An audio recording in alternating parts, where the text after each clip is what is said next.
let's look at some very simple things we can do in Photoshop to quickly retouch a portrait without getting too in depth with anything. Just a 5-minute job to make this portrait look a little bit better.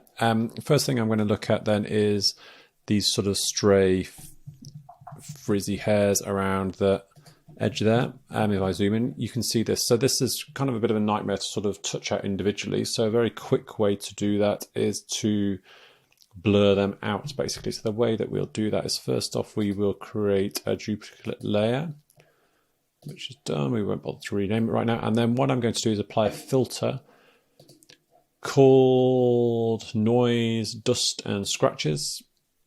This is my usual setting for it, is about 34 pixels radius. As you can see in the picture, it's blurred everything, but we've totally blurred out the kind of the stray strands of hair there. So they've disappeared, but obviously we've lost the person in the photo completely. So I'm going to have to bring that back. So you can play with how you want, how much blur you want to apply.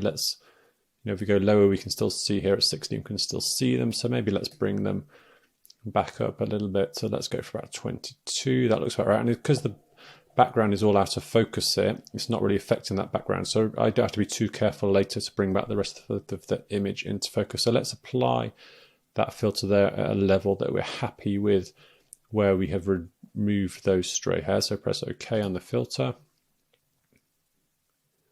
Okay, so we have a kind of blurred image. So we need to apply a layer mask. So I'm just going to press this layer mask button down here, add layer mask on the panel down here, which puts a white layer mask. I need to paint back in using a black brush, which I will quickly do by pressing B to give me a brush. I'll just make sure that my opacity is 100% and my flow is also 100, and I'll make my brush a bit bigger. And then you can see as I brush now, I bring back everything into focus where I'm applying the black brush. You can see the areas that I'm doing on here. So I'm not going to bother too much about the background or the edges because everything behind is out of focus. It's not really mattering. So let's do the main area of the body here. Make sure we've got all that done. Let's make the brush a little bit smaller and just go. Okay, so see how I've done a bit too much there to bring back those hairs. I'm just going to do Command Z and step back a little bit. Just be a bit more careful. Maybe I'll make my brush a little bit harder so I can control the edges a bit more. So my hardness is now on about 42%. Well, it doesn't have to be 42, but 50 or something. And look, I can go around the edges of the hair there, bring everything back into sharpness that I want. But you see now I've lost. Let's hide that layer. Yeah, that's before and now after. So it's done quite a quick and easy job of getting rid of those stray hairs around the edges. I mean, I could work on it more and get it more accurate, but just for a speedy video to make you see what we're doing, I'm going to leave it like that for now. Okay, so that's how to get rid of those stray hairs around the side of the head, which can be a bit of a pain. Super simple. 2-minute job. Probably can't do that in Lightroom. You're probably going to have to do that in Photoshop. Okay, let's just super quickly get rid of any sort of little blemishes around on her face. So let's do layer, let's do a new layer, and then we're just going to use the spot healing brush, not spot healing brush, the spot healing tool here.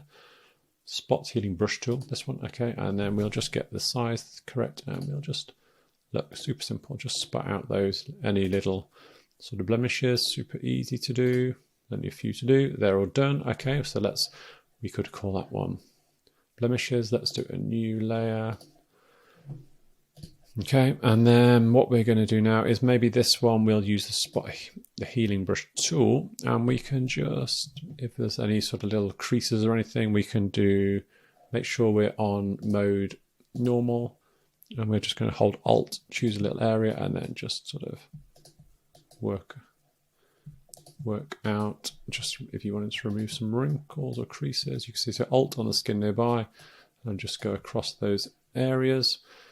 What I might also do is, you can see we've got some dark shadows here under her eyes, so let's just do Alt close to those, click, and then you can remove those as well if you want to. It's up to you.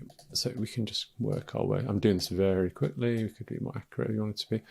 But so we've sort of totally obliterated those areas there. If you want to just rather than totally obliterate them, kind of remove them. Let's do a layer mask on this layer too.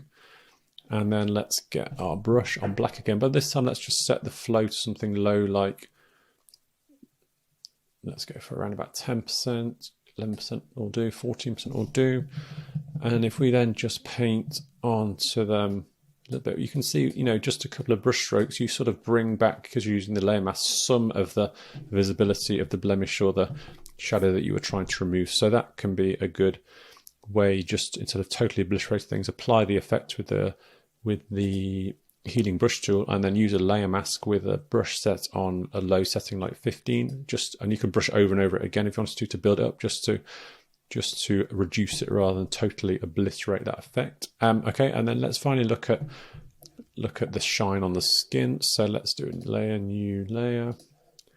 Okay, and what I'm going to do here is, just a very simple way, is use a brush to sort of color in the areas of slight shininess on the skin there. So I actually have, if I go to the brush, I've got a brush, shine reduction brush preset here, which is, as you can see, opacity is about 50% and the flow is 19. I don't want, it just makes it look kind of the right effect for me. So set your opacity on your brush to around 50%, flow to around 20%.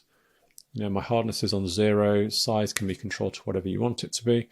And then we need to choose the color that we want to paint over into these shiny bits. So what I do, hold down Alt when you've got the brush tool selected, and just click on an area very nearby, click, and then we can just see, we can just do that again. Let's make our brush a little bit smaller. So Alt, click to select the color very close, and then just a little bit of paint over. Let's do this bit on the nose. So we've got a bit of a line here. So let's do Alt, click just from an area very close, and then actually make the brush a bit smaller here, and then yeah, just fill in that there, and let's work on this bit here by the side of the nose. And let's, yeah, brush again here. Let's do that final bit just there. Okay, so within 4 minutes in Photoshop, we have reduced the areas of darkness under the eyes, removed any blemishes, removed a few wrinkles, got rid of that fuzzy hair around the head. So let's see what happened. And we have also removed shine on the skin. So if we remove all those layers, yeah, so that's before. So you can see fuzzy hair, a couple of small blemishes, a couple of small creases, dark areas under the eyes, and a bit of shine on the skin. And so if I quickly bring back those layers, we go to that, and that's what, it's a 7 and a bit minute video, but you could probably do that in 5 minutes once you get quite speedy. So super simple portrait retouching in Photoshop.